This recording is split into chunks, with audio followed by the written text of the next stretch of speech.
오늘은 요한복음 1장 19절에서 28절 말씀을 가지고 여러분들과 함께 은혜를 나누고자 합니다. 오늘은 요한이 기록한 또 다른 요한에 대하여서 성경은 이야기하고 있습니다.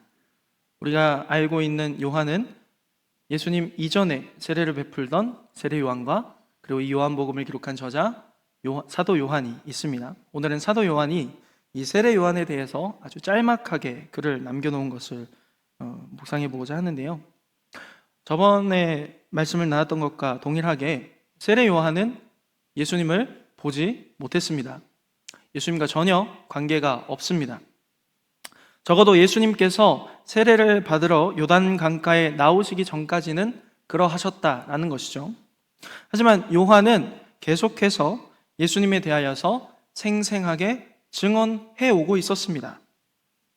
요한이 유대 사회에서 굉장한 인기를 이끌고 있는 그 시기 가운데 요한은 끊임없이 자신이 만나지도 못했던, 보지도 못했던 예수님에 대하여서 생생하게 증언해 오고 있었다는 것이죠.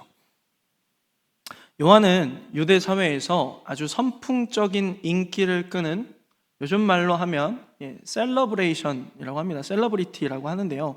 아주 인기가 있는, 아주 뜨거운 감자, 저희 세대라고 표현하기엔 그렇지만 알아듣기 편하시기에는 뜨거운 감자다라는 표현이 좀 맞겠네요.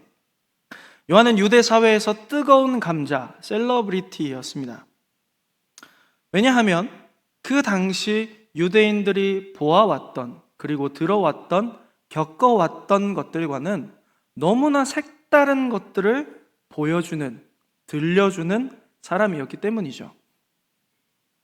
보통의 유대인과는 다르게 요한은 낙타 가죽으로 된 옷을 입고 마땅한 집도 없었으며 메뚜기와 석청, 그러니까 돌 틈에 집을 짓고 사는 벌들이 만들어내는 꿀을 채취해 먹으면서 광야에서, 사막에서 그렇게 홀로 경건하게 살아갔습니다. 그 광경이 유대인들로 하여금 굉장한 호기심을 갖게 만들었습니다. 궁금하지 않으십니까? 멀쩡해 보이는 사람이 낙타 가죽으로 된 옷을 입고 메뚜기를 들고 석청을 먹으면서 광야를 배회하고 있는 겁니다. 누가 봐도 굉장히 저 사람은 뭐 하는 사람일까? 라는 호기심이 들기 마련이죠. 이 때문에 많은 사람들이 이 세례 요한을 보러 광야로 나왔습니다. 괜히 궁금하기도 했을 겁니다. 그런데 그 자신에게 나오는 사람들을 세례 요한이 바라보면서 광야에서 그렇게 홀로 특이한 생활을 하고 있던 그 세례 요한이 되려 불과 같이 두 눈을 부릅뜨고 이렇게 이야기합니다. 놀라지 마세요. 회개하라! 천국이 가까이 왔느니라! 미리 말씀드렸습니다. 놀라지 마시라고. 잠이 번쩍 깨시죠? 그런데 그 요한이 외치는 이 딱 두 마디, 엄밀히 말하면 네 마디죠. 천국이 가까이 왔다라는 말이니까 그 두 어절로 된 문장을 듣고 요한에게 나오는 사람들에게 놀라운 변화가 일어납니다. 요한은 타락해버린 유대의 종교 지도자들과 또한 그 밑에서 무엇이 잘못되어 가고 있는지 분별하지 못하고 있는, 그냥 흘러가는 대로 사는, 대세에 합류하고 있는 거룩함과 순결함을 잃은 하나님의 백성들을 향하여서 소리치고 있는 것이죠. 요한이 전하는 메시지의 내용은 크게 두 가지입니다. 첫째는 무엇일까요? 회개하라는 것이죠. 그리고 두 번째는 천국이 가까이 왔다는 겁니다. 먼저 이 회개는 앞서 말씀드렸듯이 거룩과 순결을 잃어버린 유대 사회에 큰 울림을 가져오게 됩니다. 그저 관행에 따라서 그냥 습관적으로 마치 숙제하듯이 절기를 지키고 제사를 드리면서 그 안에 더 이상 무슨 의미가 있는지 파악하려고 하지도 않는 그 세대를 향하여서 예수님의 말씀처럼 너희가 피리를 불어도 춤을 추지 않고 고글에도 슬피 울지 않는다라고 말씀하시는 그 세대를 깨워냈습니다. 그런데 놀랍게도 이 청년의 외침에 유대 사회가 변화를 일으키고 있습니다. 많은 사람들이 그냥 나왔다가 그의 외침을 듣고 가슴을 치고 통회하면서 그가 베푸는 세례를 받고 있는 것이죠. 요한은 그렇게 나온 사람들에게 이제 과거의 삶을 청산하고 회개를 줍니다. 근데 이 세례의 기원이 명확하지가 않습니다. 학자들마다 이 구약에서 신약으로 넘어오는 와중에 이 세례가 도무지 어디서 튀어나왔을까 의문을 갖습니다. 그런데 이 세례가 성경 난하주에 보면 무엇이라고 각주가 되어 있는가 하니 또는 침례라고 되어 있습니다. 그러니까 이 침례라고 하는 말은 사람을 물에 담궜다가 빼는 겁니다. 정말 머리부터 발끝까지 다 물에 들어가게 담궜다가 빼는 겁니다. 제가 이 침례를 알기 위해서 온갖 역사 드라마와 영화를 다 봤는데 이 침례를 가장 잘 보여주는 게 언제냐 하면 중세 유럽에서 영주의 아들에게 세례를 줄 때 침례를 행하는데 그 성 안뜰에 모든 주민들을 모아놓고 성 안뜰에 단을 하나 세웁니다. 그리고 거기에 빠게스라고 하죠. 전문 용어로 큰 다라이 혹은 빠게스를 단 위에 놓습니다. 사람이 들어갈 만한 그리고 나서 그 사람이 들어갈 만한 그 통에 물을 가득 넣습니다. 물을 가득 넣어서 이제 영주의 아들을 얇은 흰 옷만 입고 올라오게 합니다. 그리고 신부가 그 영주의 아들을 그 통에 집어넣는데 그냥 담갔다 빼는 것이 아니라 좀 푹 좀 담가 놓습니다. 한 죽지 않을 정도로만. 진짜 그런 고증들을 보면 막 아이가 죽을 것 같아서 막 발버둥을 칩니다. 발버둥을 치고 막 살려달라고 물장구가 막 일어나고 그러다가 진짜 얘가 숨 넘어가겠다 싶을 때쯤에 건져냅니다. 그럼 어떻게 올라올까요? 하면서 올라오겠죠. 침례가 이런 겁니다. 죽었다가 살아나는 거죠. 과거에 더럽고 악했던 삶으로부터의 죽음을 의미하는 겁니다. 아마 요한은 그런 의미에서 세례를 베풀었을 겁니다. 또한 이 세례가 요단강에서 시행되는 것으로 우리가 생각해 본다면 물로 세례를 주는 것이지 않습니까? 물로 사람이 할 수 있는 여러 가지 것들 중에 가장 좋은 것은 목욕이죠. 목욕은 무엇일까요? 밖에 나와서 묻은 온갖 먼지들과 더러운 세균들을 깨끗하게 씻어내는 겁니다. 그런 의미에서 비추어 볼 때 세례는 또 하나 더러운 것들을 씻어내는 정결 예식을 생각나게 합니다. 따라서 적어도 이 사람들은 요단강에서 요한이 베푸는 세례를 통하여서 이전에 자기들의 행해오던 모든 악하고 더러운 습관으로부터 끊어지기를 결단했다라는 것을 알 수 있죠. 또한 그 세례를 받고 있는 그들 가운데 계속해서 요한이 선포하는 가가 무엇이냐? 천국이 가까이 왔다라고 요한은 계속 선포합니다. 당시 이스라엘의 상황은 어떤 상황입니까? 대제국 로마의 지배하에 있습니다. 천국은 그런 억압되어 있는 유대인들의 상황과 반대되는 전혀 다른 개념이죠.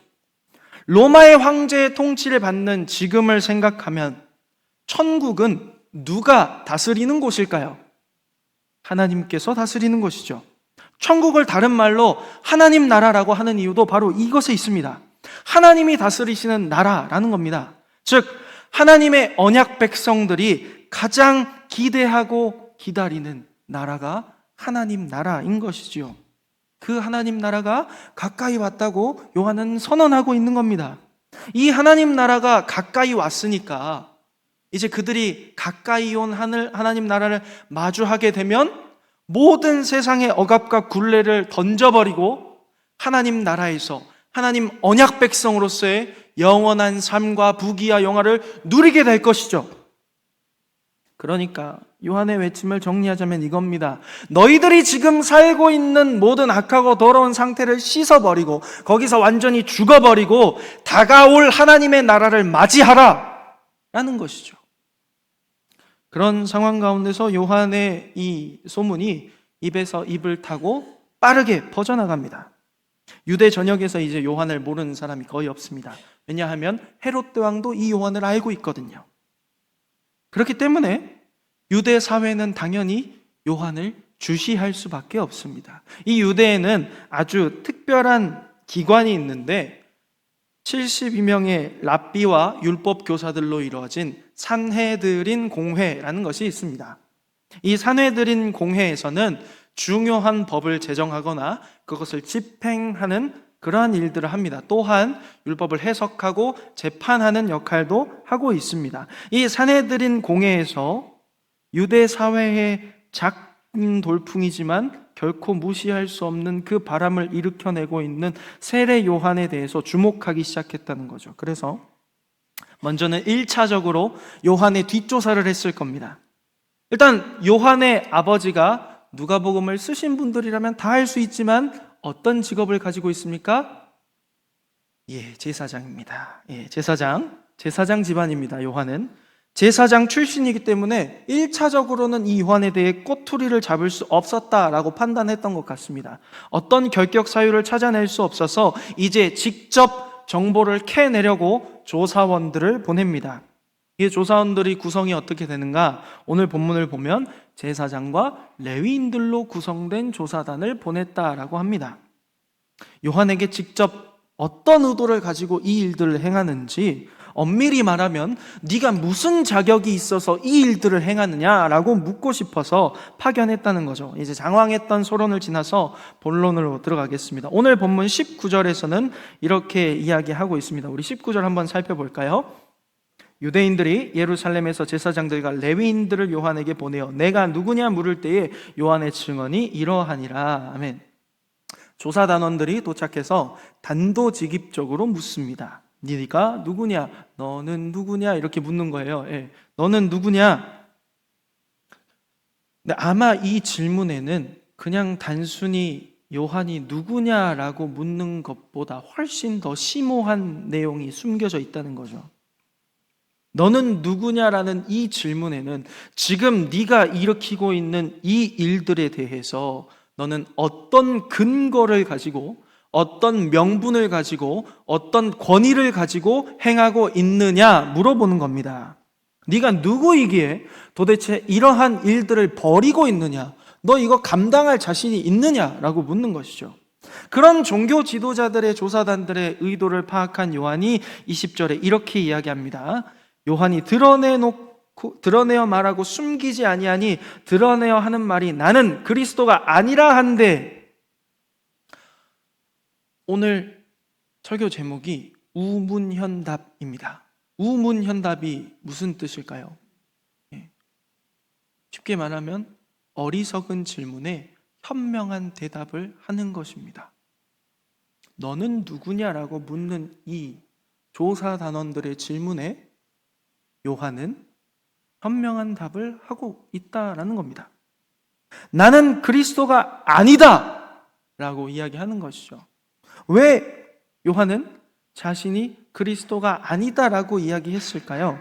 첫 번째로 그리스도라고 하는 말은 기름 부음 받은 자라는 뜻을 가지고 있습니다. 기름을 붓는다라는 것은 하나님이 택하신 사람이라는 뜻이죠. 하나님은 택하신 사람들에게 기름을 부으시고 그들을 사용해 오셨습니다. 이스라엘의 역사를 살펴보면 하나님이 사용하신 사람들은 다 하나님 앞에 기름 부은 자들이었다는 것이죠. 그리고 하나님께서 그 기름 부음 받은 자들을 통해서 하시는 일들이 무엇이었습니까? 자기 백성을 구원하는 일이셨습니다. 그러므로 요한이 나는 그리스도가 아니라고 하는 이 말에는 자신은 이스라엘을 구원하기로 하나님 앞에 선택받은 사람이 아니다라고 하는 것과 동일한 말입니다. 하지만 요한의 대답은 이 조사단원들의 마음에 흡족함을 주지 못했던 것 같습니다. 그래서 요한에게 다시 질문합니다. 그러면 누구냐? 네가 엘리야냐? 라고 묻는 것이죠. 이 질문에 갑자기 뜬금없이 등장하는 인물이 엘리야 선지자입니다. 구약을 대표하는 인물을 꼽으라면 우리는 단연코 누구가 있을까요? 모세와 엘리야, 이 두 인물을 뽑을 수 있습니다. 이 모세와 엘리야는 변화산에서 예수님을 조우했던 자들이기도 합니다. 이들은 구약시대 가운데에서 하나님이 이스라엘에게 주셨던 율법과 권능을 대표하는 대표자들이라고 할 수 있는 것이죠. 특히 엘리야는 큰 권능들을 많이 행했던 사람입니다. 따라서 고작 한 사람의 외침에 많은 사람들이 회개하면서 나오는 모습을 통해서 아마도 이 종교 지도자들은 요한이 혹시 엘리야의 환생이 아닐까라는 생각을 했었던 것 같습니다. 엘리야의 재림이 아닐까? 그런 생각을 했었던 것 같습니다. 그런 물음에 요한은 아니라라고 대답합니다. 이번에도 만족할 만한 대답을 듣지 못한 조사단은 그렇다면 네가 그 선지자냐라는 말을 합니다. 그 선지자냐라고 하는 말은 선지자가 하는 것은 하나님의 말씀을 듣고 그것을 전달하는 역할도 하지만 그래도 하나님께 선택받은 사람으로서 권능을, 이적을 베푸는 그러한 사람으로 여겨지는 것을 의미합니다. 그러니까 요한이 베푸는 이 세례가 많은 사람들의 마음을 움직여서 그들에게 행동하게끔 했기 때문에 종교 지도자들은 요한을 권능이 있는 사람으로 인정하고 있다라는 것이죠. 그런 질문에도 요한은 이번에도 아니다라고 이야기합니다. 자, 이제 조사단원들이 준비해온 모든 질문지를 다 던졌는데 만족할 만한 답을 얻지 못했습니다. 너무 답답한 이 조사단원들은 돌아가면 자신들이 혼날 게 뻔하니까 이제 진짜 자신들이 숨겨왔던 본 속을 드러내기 시작합니다. 야, 그러면 네가 도대체 누구냐? 우리를 보낸 사람들에게 너에 대해서 뭐라고 이야기해줘야 하냐? 네 정체가 뭐냐 그럼? 그렇게 자신들의 답답한 속마음을 확 드러내면서 요한에게 대놓고 묻습니다. 그때 세례 요한이 이렇게 이야기합니다. 세례 요한이 뭐라고 이야기하냐? 나는 선지자 이사야의 말과 같이 주의 길을 곧게 하라고 광야에서 외치는 자의 소리로라.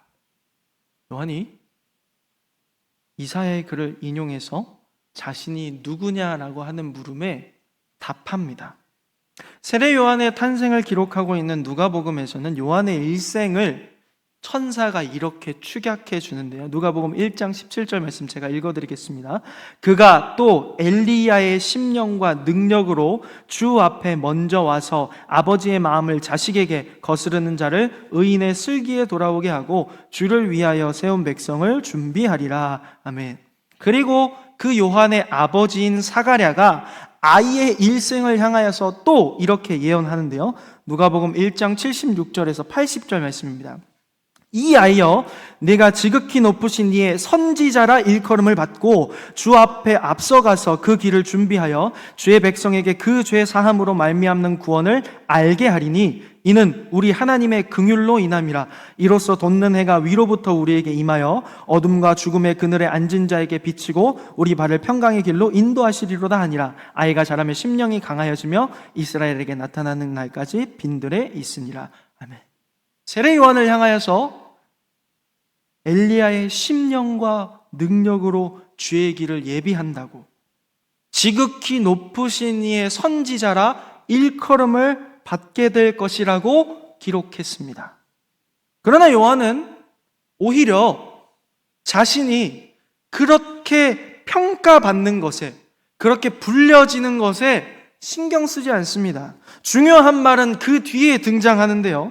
주의 길을 곧게 하라고 광야에서 외치는 자의 소리로라. 주 앞에 앞서가서 그 길을 준비하여, 위의 구절들 가운데 공통으로 세례 요한을 특정하고 있는데, 세례 요한의 사명이 오실 주님보다 조금 미리 앞서가서 그 길을 곧게, 오시는 이가 곧게 걸어가실 수 있도록 준비하는 역할이라 하는 것이죠.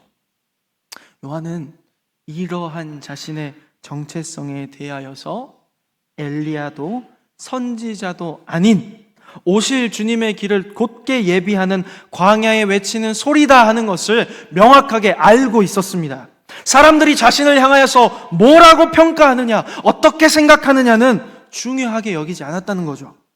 그를 계획하시고 이끌어 가시는 하나님의 계획 가운데서 그 하나님의 목적에 온전히 자신의 뜻을 두고 그냥 그 길을 묵묵히 걸어가는 것에만 집중했습니다.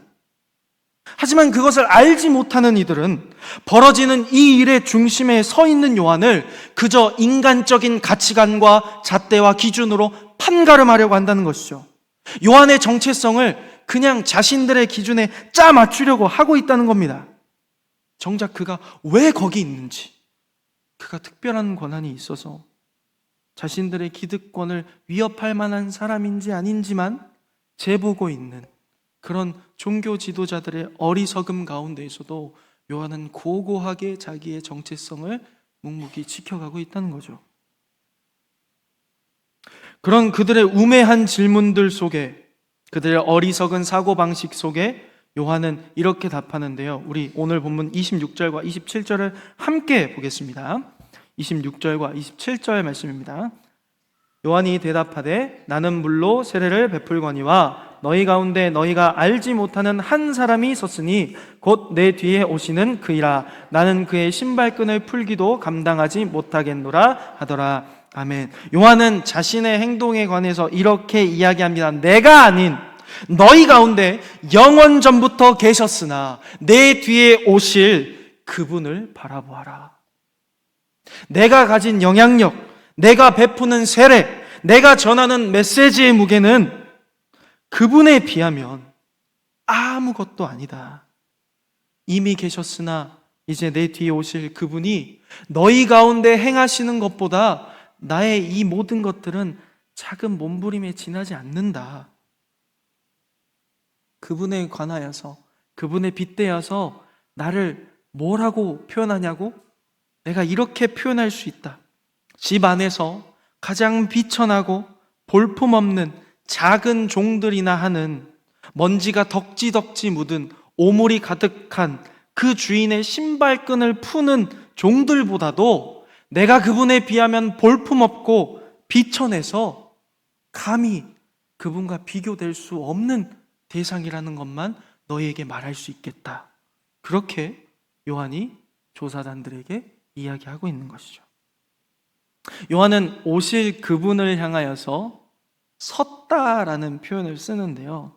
이 섰다라는 표현은 시간과 공간을 완전히 장악하여서 굳건하게 그 자리를 고수하다라는 의미를 가지고 있습니다.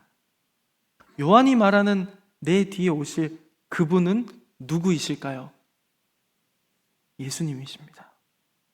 요한이 말하고 있는 이 예수 그리스도께서는 자신들의 백성은 알지 못하고 깨닫지 못하지만 그들 가운데 영원 전부터 계신 분입니다.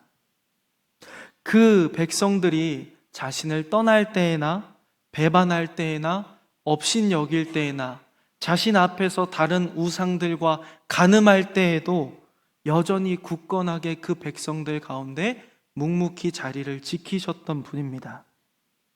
그 백성들은 그가 오셨음을 깨닫지도 알지도 못하지만 이제 그 뒤에 오셔서 자신이 자신의 백성을 구원하기 위해 오셨다라는 그 모습을 보게 하실이라는 것을 요한은 전달하고 있는 것이죠.